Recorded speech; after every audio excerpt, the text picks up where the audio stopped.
Welcome to another edition of the Best Business Minds, where we interview business leaders and academics that write thought-provoking books. I'm Marc Kramer, a serial entrepreneur who consults with family businesses and entrepreneurs. This is our 136th show.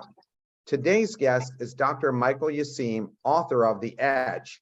And Michael is a professor at Wharton, and I spent 10 years at Wharton, and I'm thrilled to have him on, and his books are always amazing.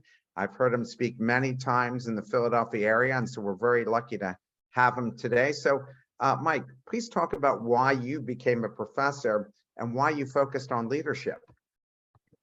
So, Mark, well, first of all, thank you for having me. I hadn't realized this is the 136th show, so congratulations for keeping it going for so long.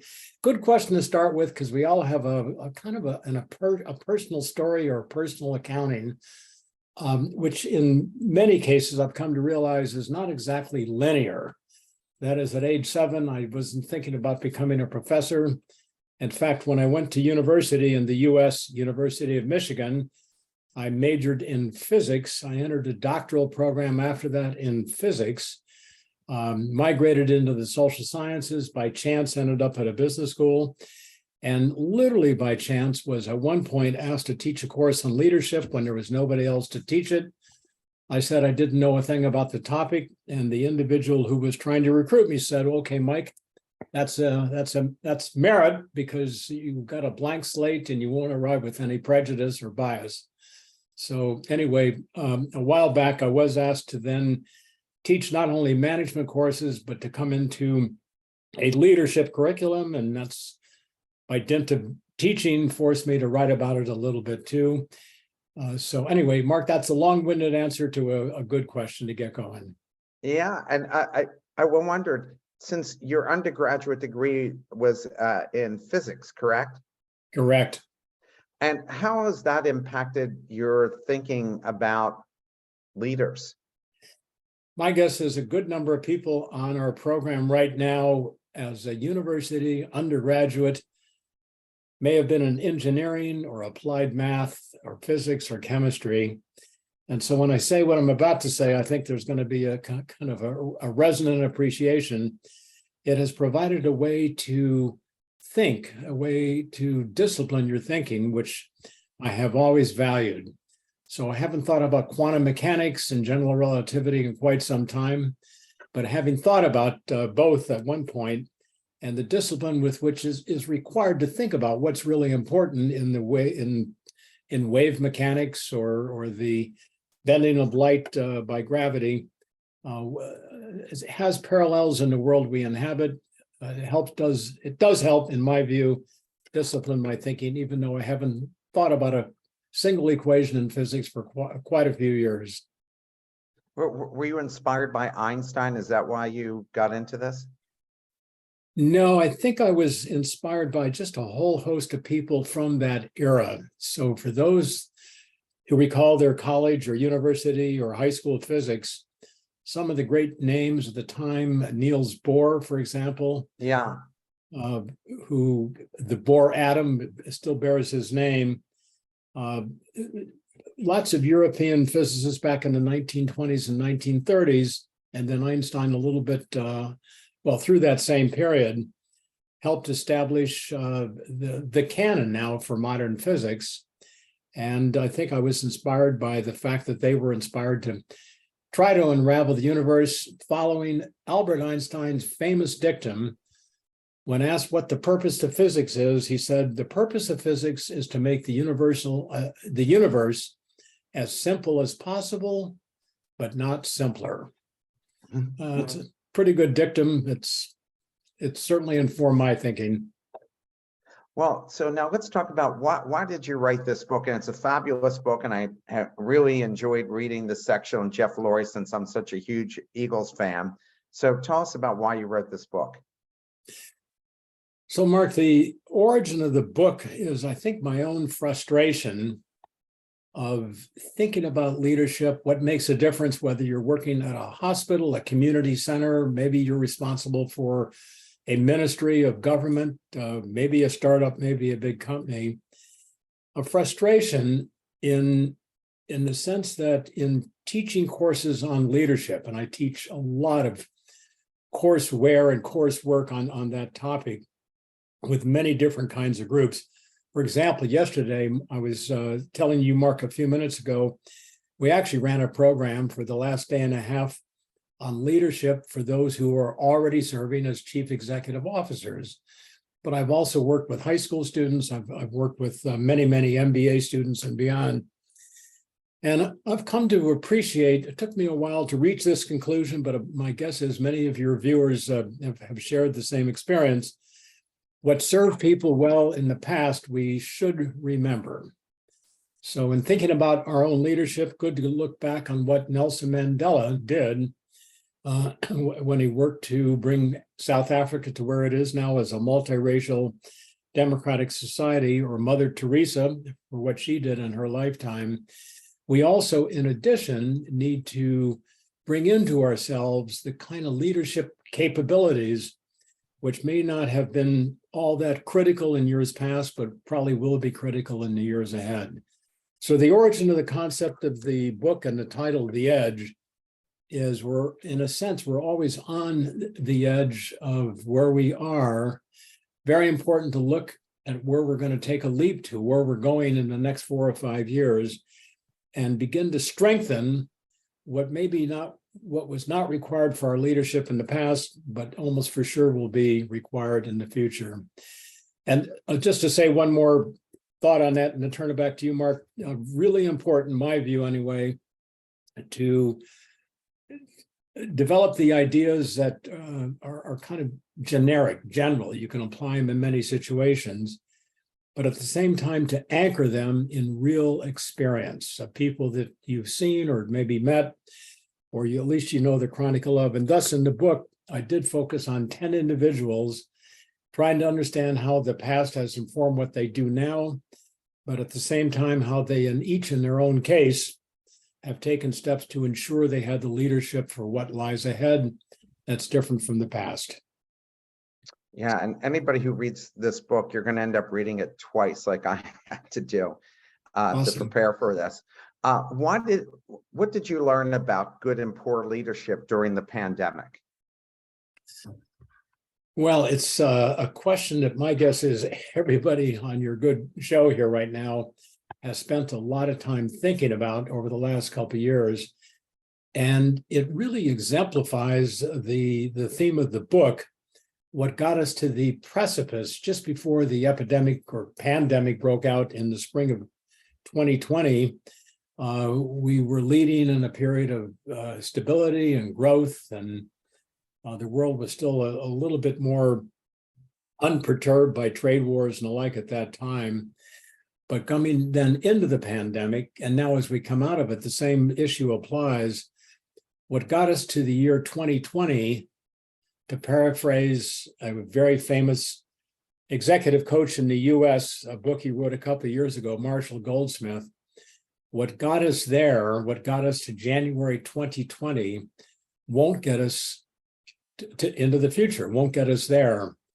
So as the epidemic or the pandemic swept out of China into the US and elsewhere, for me anyway, the 3 key capabilities, see if this matches individuals' experiences who are part of the program. Many capabilities beyond what I'm about to say were vital, but in my own humble view, watching people in action like you, elevated in importance was an ability to think strategically, to see around corners. What's it going to look like a year and a half now when we call people back to the office? So seeing ahead, thinking strategically, all that bundle number 1. Number 2, deciding decisively. Case in point, in the US, our university shut down almost overnight in terms of live education. In the wake, it was around March 20, maybe 21, somewhere in that area, when the National Basketball Association, one of America's great professional sports leagues, shut down its operations without anticipation, but literally one day, the NBA shut down, the next couple of days we shut down. And so we had to make many decisions, many way above my pay grade, obviously, on how to keep education flowing, keeping the institution alive. So number one, just to repeat now, strategic thinking, vital. Number two, deciding decisively, vital. And then number three, we did have to communicate persuasively, frequently, often, with detail and persuasiveness. So quick summary, Mark, to come back. I think what really came to the fore was the critical emphasis on your ability to think strategically, to decide decisively, and to communicate persuasively. And those are the ones, and everybody was counting on those three things as employees and even, I guess, shareholders, hearing that from their leaders. People always debate whether leaders are born or anyone can develop the skills to lead successfully. From your study of leadership, what's true here?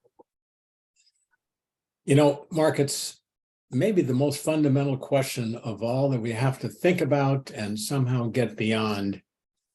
My take, different from the take of many other people, is I've become convinced, watching people like those in this program in action, is that the world maybe has a few natural born leaders. Somehow it's in their genetics, or maybe it was in their early childhood.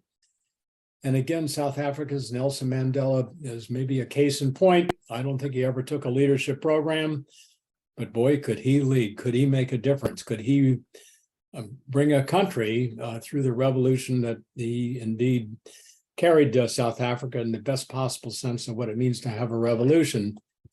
That said, I've become convinced those natural born leaders are few and far between. Most of what we take to be the essence of leadership, having a vision, a strategy, communicating persuasively, honoring the room, making good and timely decisions, most of those capabilities we didn't have at age 10 and we do have now. And then that, Mark, really kind of begs the question, well, what exactly are the avenues for those, most of us, in fact, who are not natural born, but are capable, and I take this to be a universal statement, almost everybody can strengthen their leadership. Research says, and my own experience repeatedly reconfirms, that there are really three distinct avenues to learning to lead, say from age 10, when you weren't doing so much, to the fact that you're in this program on leadership and you lead in your own area for sure. The first avenue is to become, this is prescriptive, to become a lifelong self-directed student of leadership. Shakespeare had it right. All life is a stage, or to paraphrase a bit on that, all life is a classroom if we choose to use it. And for that, I recommend that we read about great people in history, read about some of the colossal failures in history. I'm riveted at the moment with the failure of FTX, the cryptocurrency exchange. What did he do that took the company off a cliff, drove it into bankruptcy? So looking at great examples, looking at some terrible examples, and incredible education is out there if you choose to actively make that world that we live in part of your classroom. Number two, more important, again, research evidence confirms this, is over your lifetime, pulling to you to work personally and professionally with you, a set of mentors and coaches, beginning probably with your parents or relatives, later on, maybe a high school coach. I'm reminded by the title of a book about a very famous Silicon Valley coach called The $1 Trillion Coach. It's about a person named Bill Campbell who became a coach in Silicon Valley. Yeah, I read that book by the CEO of Google, right? He Exactly, and two co-authors. Great book. Yeah. And by the way, it's by a person who was not a great football coach. He had coached football at Columbia. Didn't have a terribly winning record, but he discovered he was good as a coach, but he was really good, and he really enjoyed becoming a professional coach with people like Steve Jobs and those at Google. And the authors put it on the front cover, $1 trillion coach. They think he added $1 trillion to the market value of a number of firms. So anyway, coaching and mentoring can add a lot of value. And by the way, Mark, my own university, the business school, the Wharton School, really picking up on some of these issues a couple of years ago, instituted a program such that all MBA students now, we have 2,000 or so MBA students are provided a professional leadership coach. It's voluntary. You can sign up for it or not, but we pay for it. It's a hugely it's a well-funded program, and it's just huge in scale.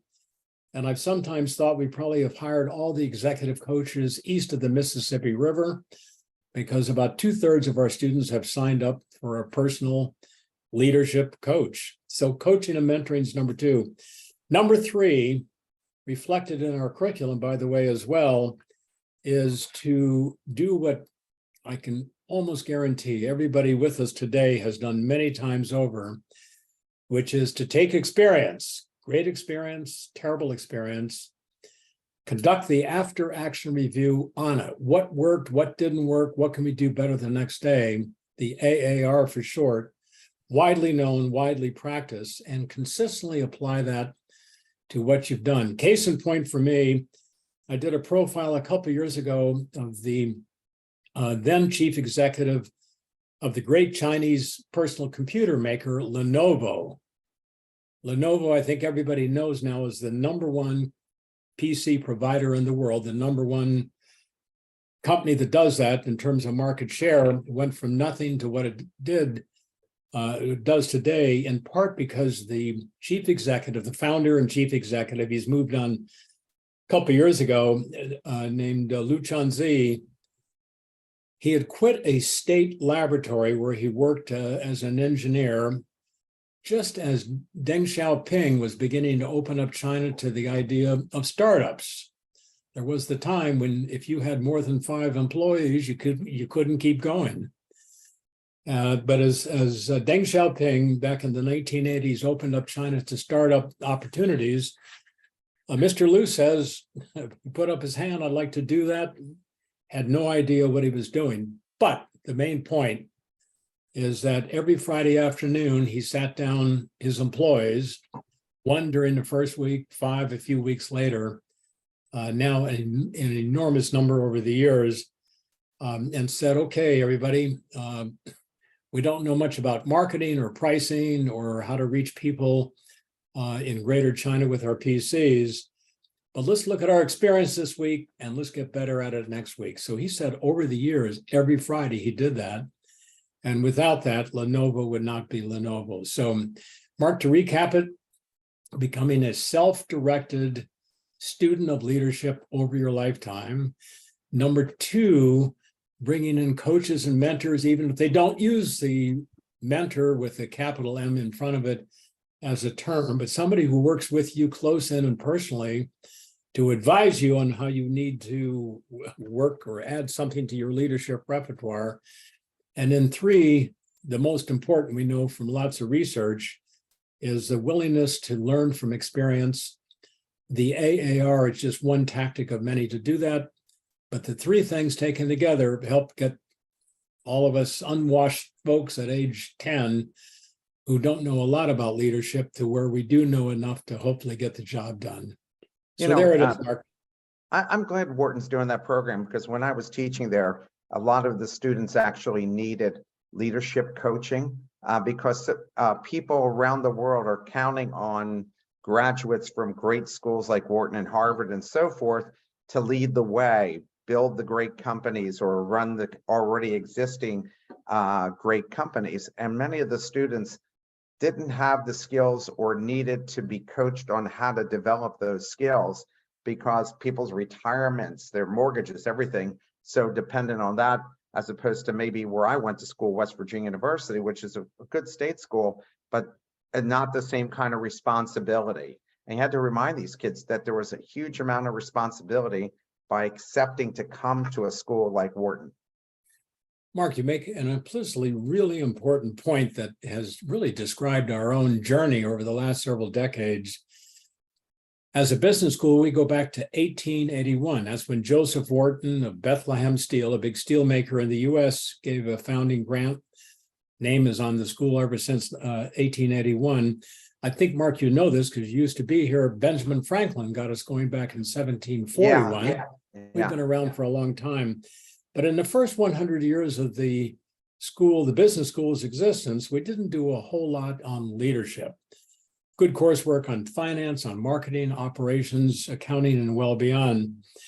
We began to hear, though, especially about 30 years ago, that the people we were graduating were doing a great job in these functional specialties, but they were increasingly being called on to form teams or task forces or build teams of teams or set the tone or create a culture or a set of values.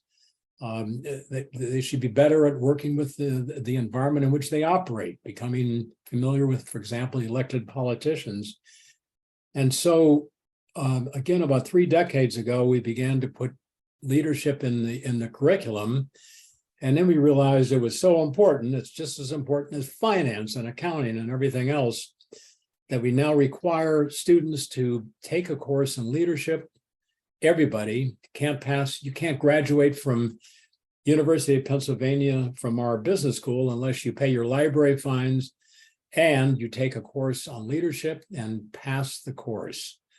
And that goes back to exactly what you're referencing, Mark. The world, for a lot of reasons we could go into, became increasingly dependent upon the leadership of those at the top of a hospital or a foundation or the head of a country. And therefore, leadership all that much more important, especially over the last 20 or 30 years to get that one right. I wondered, Wharton grad who's prominently in the news right now, Elon Musk. What's your take on how he's taken over Twitter from a leadership standpoint? I mean, he wiped out the executive group, and some people say, well, that's smart because he wants only people that are going to be loyal to him. But at the same time, he just, it seemed almost randomly decided because he paid so much, he was going to go cut the company in half. And now he's told the remaining employees that those who want to stay are going to have to give him 15 hours a day, 7 days a week in order for them to stay. And I wonder, how do you view what he's done and how he's leading? And do you think that way of leading will ultimately be successful because he's been successful in so many other ventures?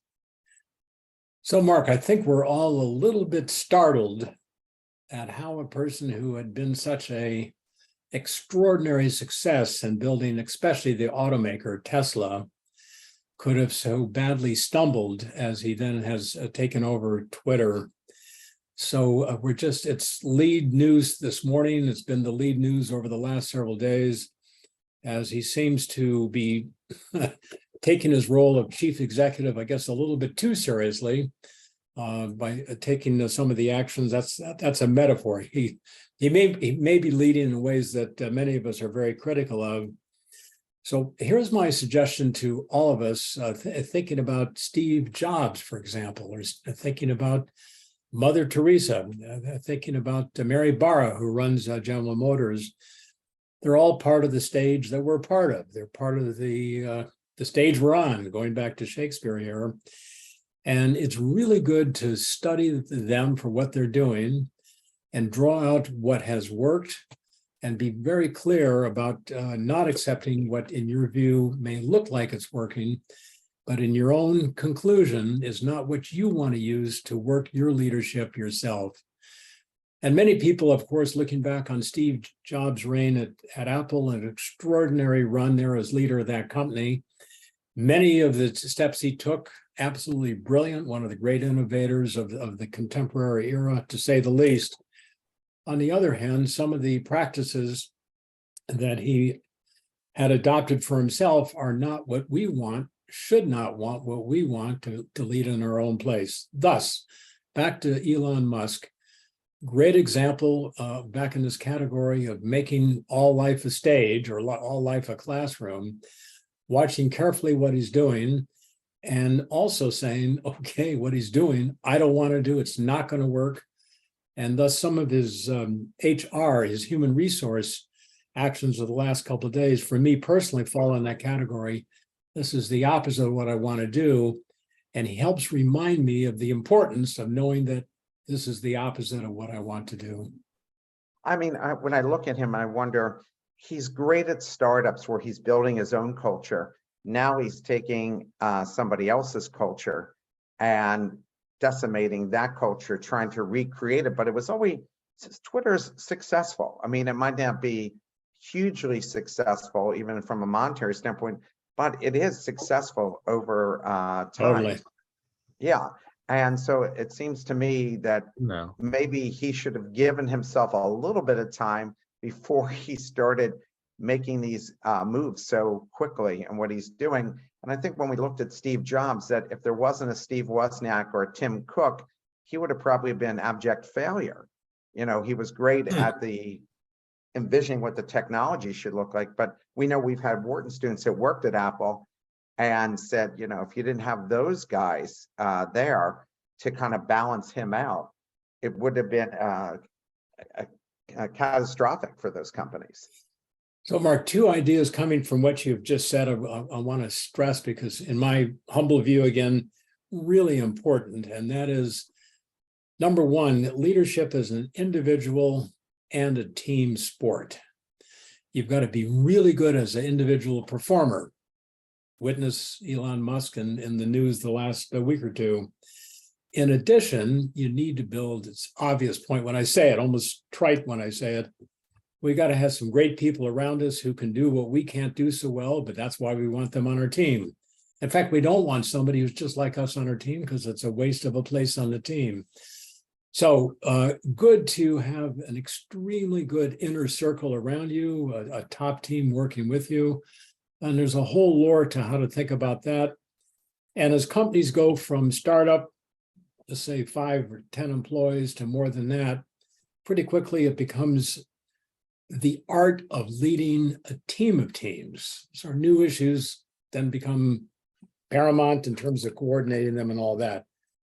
The other point you make, for me anyway, really important, is that at least on my template, one of the separate callings for the leadership of anybody in this program, certainly myself included, is the ability, for better or for worse, I do my best, I often fall short, I know that, to bring people into those teams that work with you who really want to be there, are energized by you, understand the purpose of what they're doing with you, and thus recruiting, mobilizing, motivating, and retaining great talent is one of the great callings of anybody's leadership.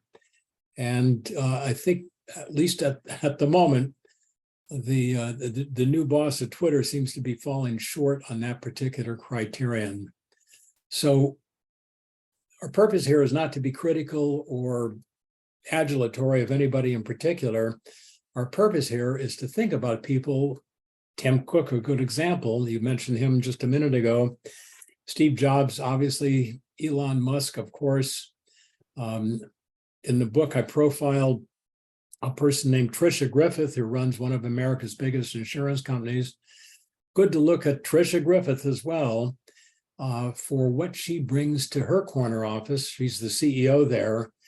That just as a witness, we can look at it and think about it as an intellectual exercise, but pragmatically really important to get the main point out as a lesson to yourself, a memo to yourself. And so just to cap it off, Mark, I think with Elon Musk, like everybody here, I'm sure today, I'm riveted by every headline, every news. I probably read 5 articles today because it's just intellectually appealing, but also such a case 101 on how to lead and sometimes how to lead not so well.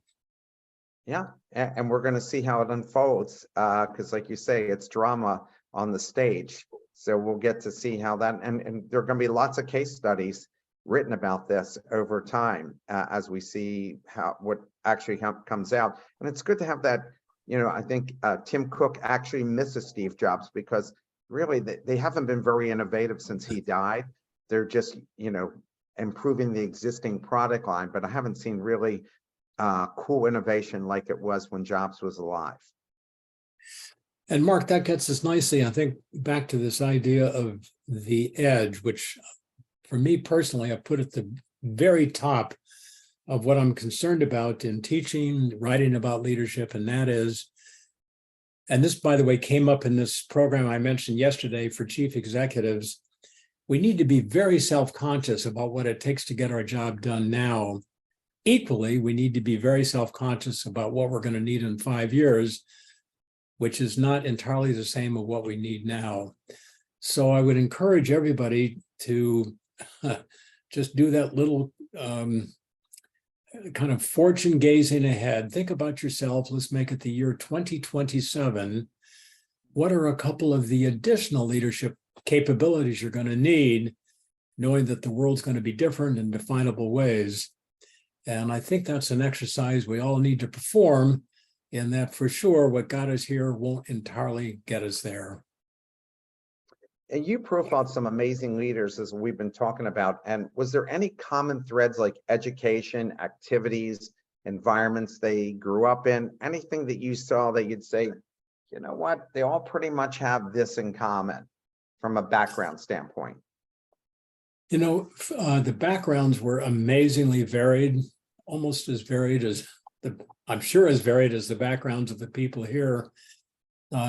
Very few of us decide to become a business entrepreneur at age 5, although maybe there are a couple examples in today's classroom here. But having said that, I think the common thread actually comes a little bit later in life, the common platform, and that is, as these individuals, I profiled 9 living CEOs and then one who is no longer with us. And they, at a certain point, made a self-conscious decision as they were given an elevated appointment, or as they were brought into the corner office, and in some of these cases, new chief executives, they made an informed decision that they had to think about what was going to be different from their predecessor, who in some cases were spectacular successes, but to draw upon your predecessor, but for sure, make certain that you're studying the world to see what you're going to need in the next couple of years ahead. Case in point, just to anchor that, I profiled the person, Bill McNabb, who had taken over the stewardship of Vanguard Group when it was around $2 trillion under management, AUM. He took over Vanguard Group, one of America's great investment managers, as everybody knows, right in there with State Street and BlackRock and so on. And as he took over, he really came after 2 legends had stepped down. His immediate predecessor was a person named Jack Brennan, who had demonstrated amazing success in getting his company from where it was to where he had it when he stepped down. And he followed an even more famous legend in this world, and that is the founder, Jack Bogle, who originally got Vanguard going back in the 1950s. Let me turn back to Bill briefly. Bill, who literally takes the reins a couple days before the global financial meltdown that was really precipitated by the failure of Lehman Brothers, September 15th in 2008. He was there. The US stock market dropped by something like 500 points in the day that followed. What a time to take over. He did say to himself in several different ways, I'm informed by the amazing history of my 2 predecessors and the teams they had built, of course, but I know that in the next 5 or 10 years, he will serve close to 10 years. I know I'm going to have to run Vanguard. I'm going to have to lead Vanguard differently. It's going to have to be a different world. And By the way, this gets back then to the issue, just as a side note, very important side note, as far as I'm concerned, that Bill McNabb, knowing that what got him there, what got his predecessors there, wouldn't get him necessarily fully successfully to the next stage or the next period of growth. He retained the services of Jim Collins. Everybody in this program today has read at least Good to Great by Jim Collins, or Great by Choice, or one of Jim's other books. And Bill McNabb asked Jim Collins to come out and advise Vanguard on what kind of leadership. Jim has a phrase or a category of level 5 leadership, the top of the heap. How do we get more level 5 leadership in here at Vanguard? Jim, who's a rock climber, as a side note, lives outside of Boulder, Colorado, and he says, I'm not traveling. If you want to talk, just come on out here. So Bill McNabb picked up his top team at considerable expense, took him away from the company for quite a stretch, did this twice actually, to sit at the foot, so to speak, of Jim Collins, or they not physically at the foot, but to just hear what Jim could convey to them to ensure that Bill McNabb, in the years to come, could create the kind of level 5 leadership that would be needed going forward.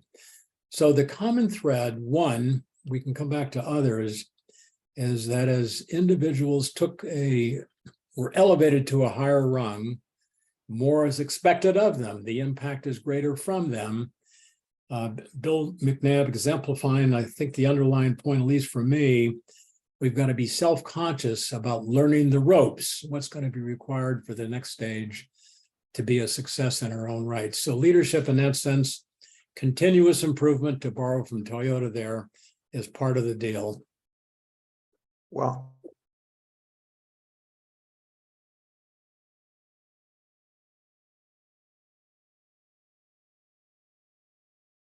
So at Marc, Vanguard. I'm sorry. yeah, Marc, we lost your video, your audio for a second. So if you could repeat yourself. Yeah. So I was saying my former wife was one of the first 200 employees at Vanguard. And while she was there during the crash of '87.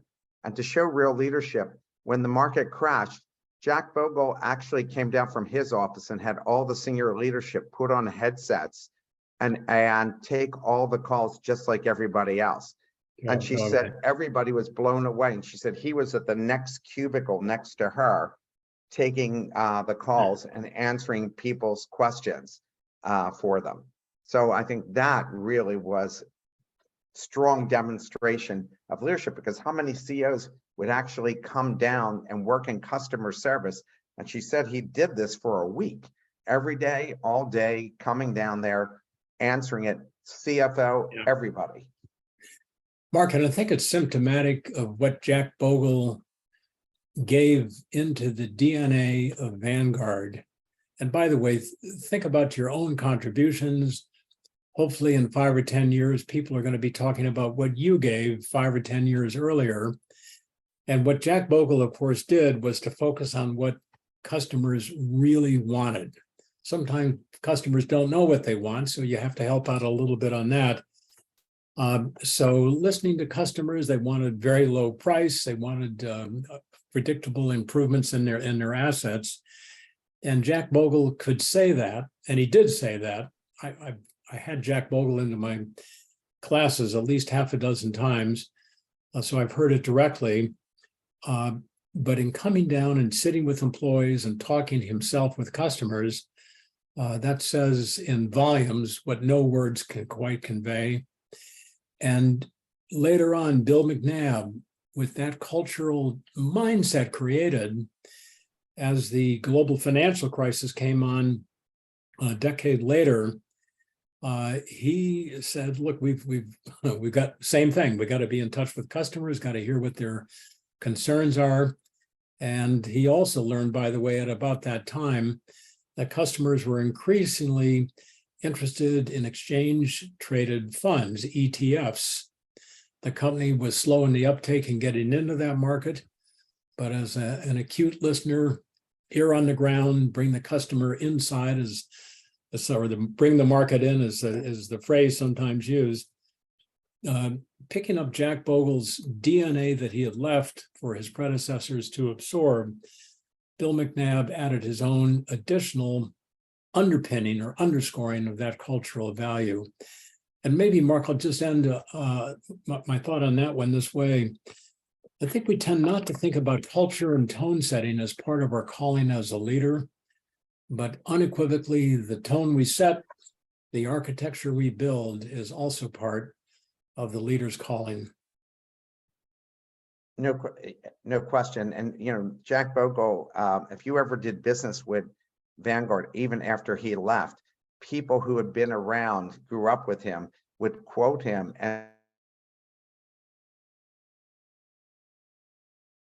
would say in meetings, I wonder what Bogle would have wanted us to do. I mean, it was like astounding. It was like Chairman Mao or something that people would quote him and try to think about living to his core values. So you started by talking about in the book about public company CEO focus on total shareholder returns, and Jack Welch being named manager of the century for getting 31 times increase in TSR. What was wrong with focusing on TSR and in retrospect with the collapse of GE's business model? What do you think of Jack Welch's legacy now? Well, for starters, I think TSR is a great idea. It's a great metric. It's measurable. It's carefully protected by regulators for what it should be or what it is. So everybody knows this. And this, of course, is one of the callings of boards of directors is to ensure that the senior management stays focused, if it's a publicly traded firm, on total shareholder return, which of course is a combination of the increase in the stock price plus the dividends that may be paid out. And that's what business is all about. And Adam Smith would be smiling at the thought that lots of enterprises are hot in pursuit and disciplined around delivering TSR.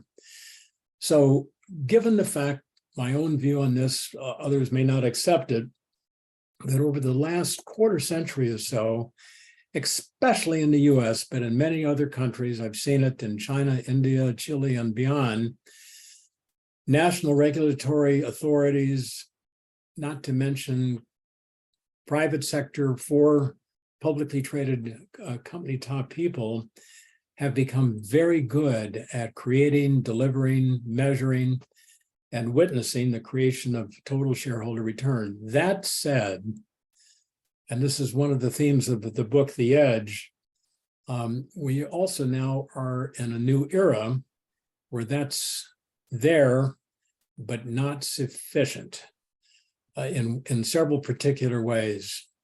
So if we're thinking now about being at the edge, one of the edges, I think, is an appreciation for the fact, or learning to appreciate that to lead, you not only have to deliver TSR, as Jack Welch did over his 20 years at GE extremely well, it has to be ethically and legally delivered.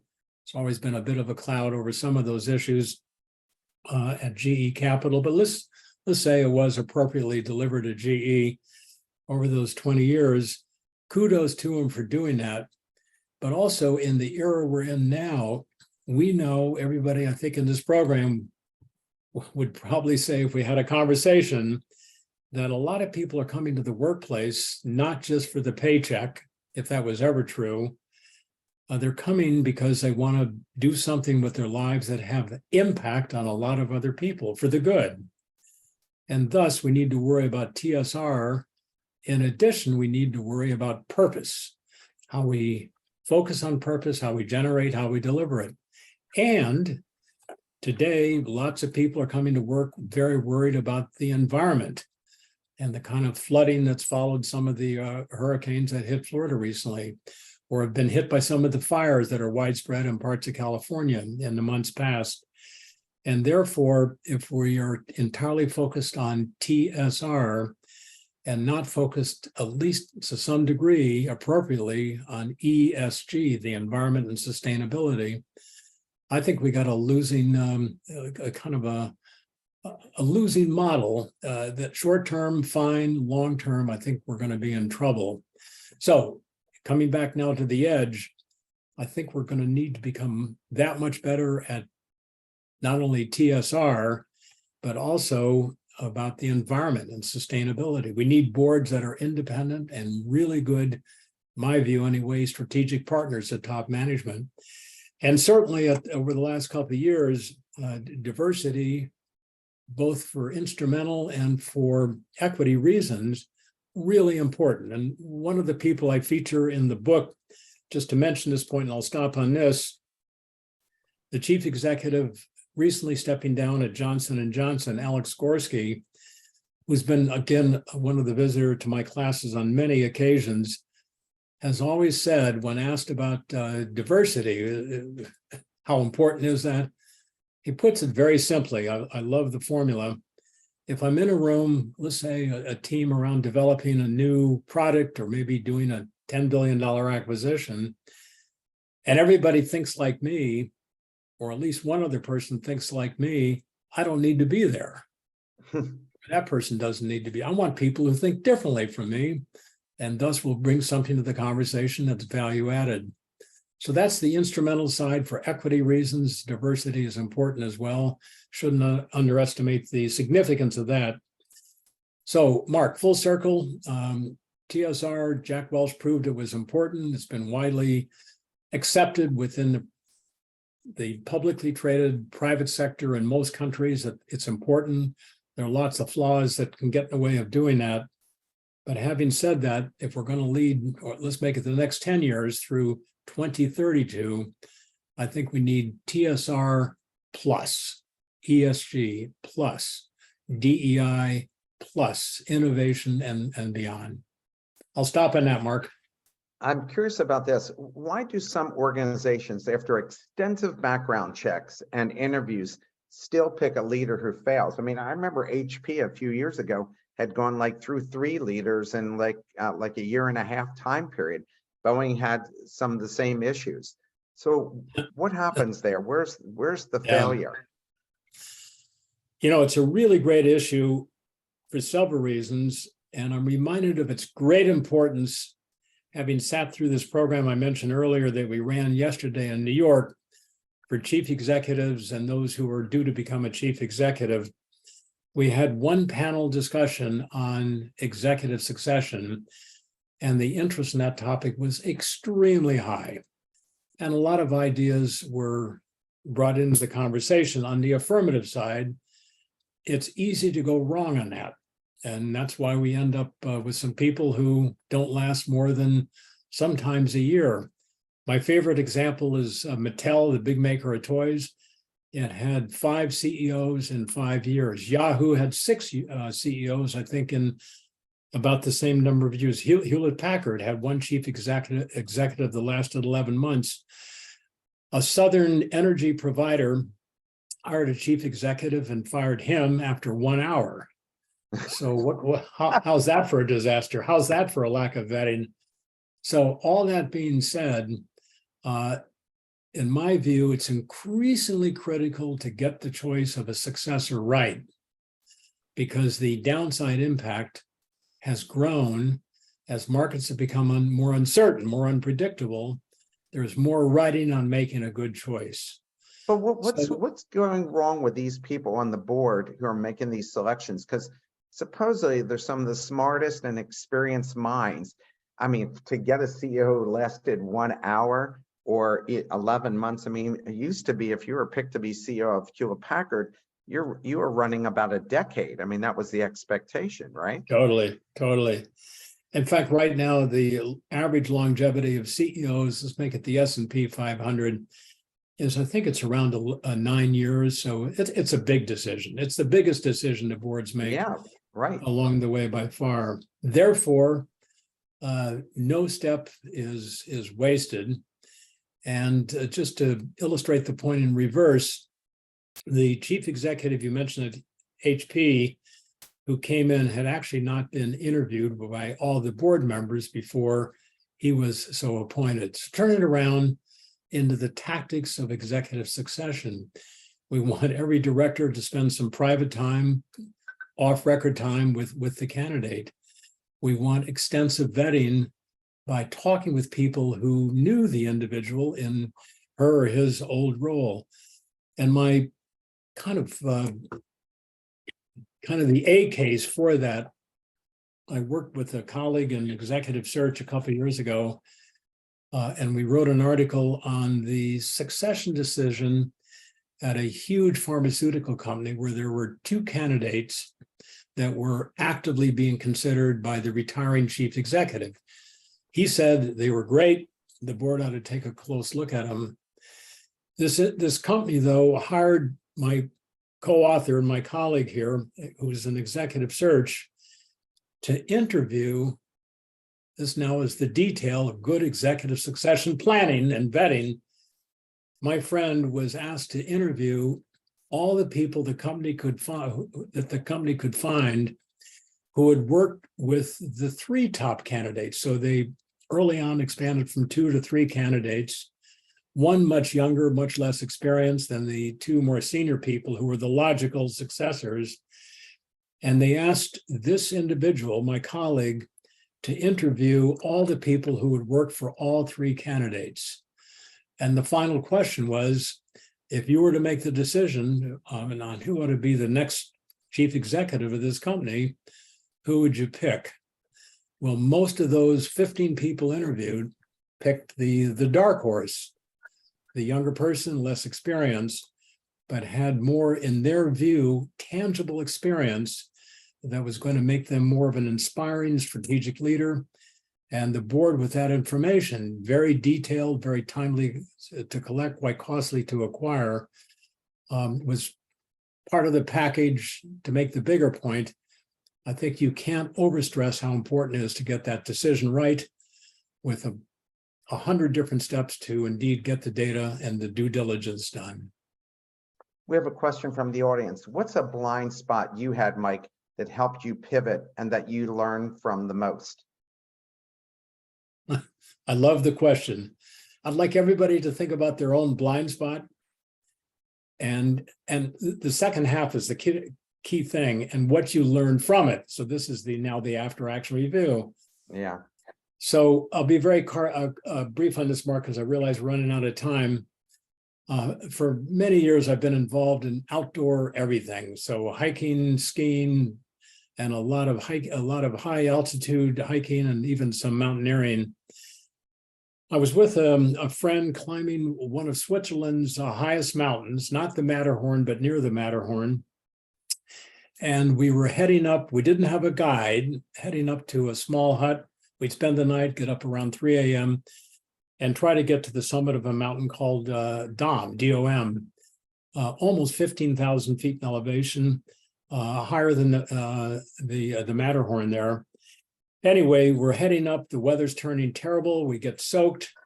And then as the snow began to come down, as the rain switched over, the path to the hut, which was the safe haven for the night, was increasingly obscured and then simply lost. So we were in the middle of absolutely nowhere, heavy snow coming down, very dangerous terrain, no provisions for an overnight stay.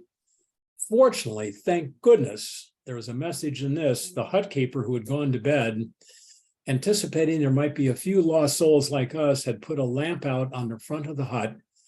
And from maybe a mile away, we could barely make out this beacon of hope, this light. We got to the hut, we were fine. Everything came out well on that one. But I was woefully underprepared, should have looked at the maps better, should have checked the weather better, should have thought more strategically about what we were about to commit to, because it was a risky moment. Enterprise risk moment is vital. And boy, that experience has told me forever that managing my own enterprise and the risk therein is absolutely vital. I think the section on risk management and corrupt initiatives to reduce cost and increase revenue was very interesting, because it reaffirms the public's distrust of leaders of big companies such as WorldCom, Enron, Volkswagen, and Wells Fargo.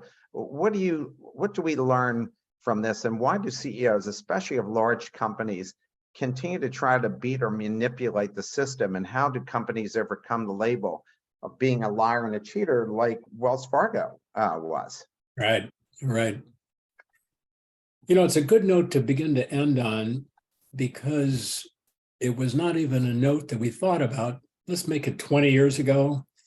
So today, the phrase business continuity, the second phrase, enterprise risk management, of course, that's part of what people in both cases need to worry about if they have responsibility.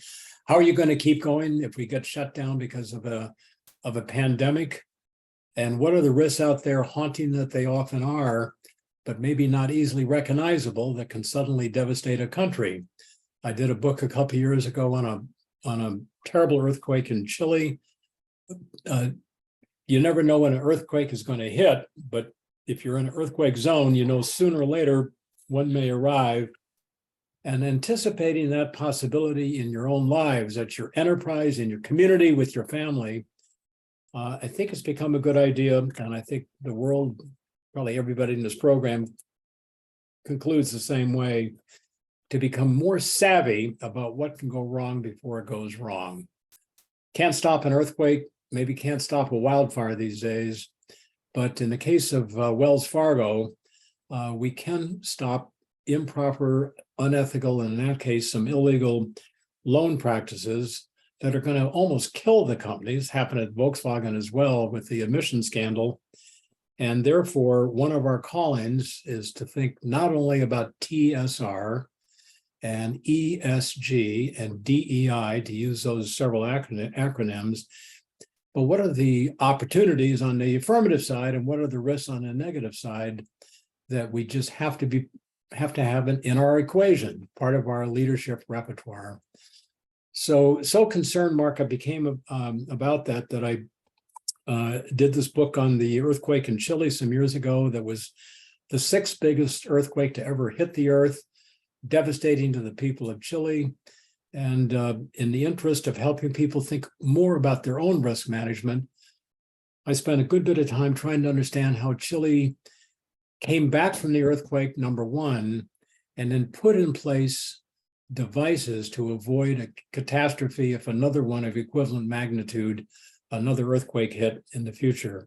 Quick summary, Mark, is I think we need as much ERM, enterprise risk management, as we can get, and that's part of the calling, along with thinking strategically, communicating persuasively, and so on. Well, let's see if we might be able to get two more questions here. One question from the audience is, should experience be the primary criterion in CEO recruitment? Also, shouldn't CEO selection require unanimous board agreement, interviews with all the directors? I haven't really thought about the issue of unanimous agreement, and I think putting together data points as opposed to systematic thought, my guess is unanimity often emerges, but it definitely is not universal, and you still have to make a decision. If it's a universal set of accolades for a given candidate, that gives you confidence that the vetting has been the right kind of vetting. So good luck on trying to get consensus built. Hard to do, but it's a desirable outcome if you can do it. And Mark, without really getting into it more than just to say it, predicting future behavior, that's what we're doing. We're predicting future behavior to deliver total shareholder return, to act authentically, to act ethically, to be able to see around corners before the world kind of takes you around a corner. Those are often qualities really hard to vet, but I think that's the calling of directors, is indeed the biggest decision. Everybody says that, of course, you've said that. The biggest decision is picking that successor, maybe your own, and thus spending serious time in doing that vetting, talking to third and fourth points, of getting triangulation might maybe be the metaphor, trying to know the person, because you're putting the assets and the futures of a lot of people in their hands, and we've got to get it right. I'm going to end on this. So, Mark, in one person I profile in the book, to accelerate that process, he had a successor in mind. This was the president of a very large regional bank. He decided, this chief executive, to take a 3-month sabbatical. There was a separate purpose in doing that, but it's a very important related value of taking 3 months off was to give his likely successor a chance to try himself out. So the apparent successor became the acting interim CEO. And he, the then still serving CEO and the board, learned a lot about the person, including the fact that this person was extremely good at serving as an interim CEO, and by inference would be an appropriate successor. That happened, that transition happened, and indeed the board was right on that one. Mike, thanks so much for taking the time to speak with us. Love the book. Wish we had more time because I have to ask you at some point, and maybe another conversation about Jeff Lurie getting rid of his Super Bowl winning coach and what we could learn from that. Okay, Mark, it's a great note to end on. One of the chapters in the book is about the Philadelphia Eagles, the Super Bowl year. And without getting into it more than just to say it, it was about the formula that went into that great historic win over the New England Patriots. We still celebrate it here. The Eagles are off to a pretty good year this year, and so I'm hoping to do a sequel to that chapter. Excellent, excellent. Thank you, everybody, for coming today. Mike, thanks again so much. I look forward to the next book. All right, Mark. Thanks for having me on. I've loved the conversation. Thank you so much. Have a great day and a great weekend, everybody. Indeed.